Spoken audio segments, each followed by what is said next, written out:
دوستوں، ایک علاقے میں ایک بابا جی کا انتقال ہو گیا۔ جنازہ تیار ہوا اور جب اٹھا کر قبرستان جانے لگے تو ایک آدمی آگے آیا اور چارپائی کا ایک پاؤں پکڑ کر بولا، مرنے والے نے میرے 15 لاکھ روپے دینے ہیں، پہلے مجھے پیسے دے دو، پھر اس کو دفن کرنے دوں گا۔ آپ تمام لوگ کھڑے تماشا دیکھ رہے تھے۔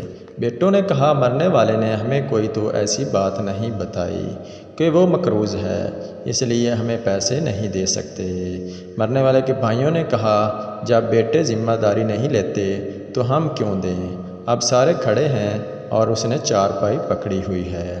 جب بات گھر کی عورتوں تک جا پہنچی، مرنے والے کی اکلوتی بیٹی نے جب یہ بات سنی تو فوراً اپنا سارا زیور اتارا اور اپنی ساری نقد رقم جمع کر کے اس آدمی کے لیے بھجوا دی اور کہا، اللہ کے لیے یہ رقم اور زیور بیچ کر اس کی رقم رکھو اور میرے ابو کا جنازہ نہ روکو، میں مرنے سے پہلے سارا قرض ادا کر دوں گی، باقی رقم کا جلدی بندوبست کروں گی۔ اب وہ شخص کھڑا ہوا اور سارے مجمع کو مخاطب کر کے بولا، اصل بات یہ ہے کہ میں نے مرنے والے سے 15 لاکھ لینے نہیں بلکہ اس کے 15 لاکھ دینے تھے، اور اس کے کسی وارث کو میں نہیں جانتا تھا، تو میں نے یہ کھیل کھیلا۔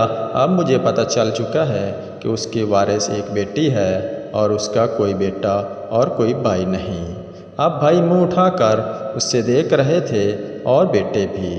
دوستو، جن کی بیٹیاں ہیں بہت خوش نصیب ہیں، لہٰذا بیٹی کی پیدائش پر خوش ہونا چاہیے۔ بیٹیوں کی شریعت میں بہت فضیلت بیان کی گئی ہے۔ دوستو، ویڈیو اچھی لگے تو ویڈیو کو لائک اور چینل کو لازمی سبسکرائب کر دیں۔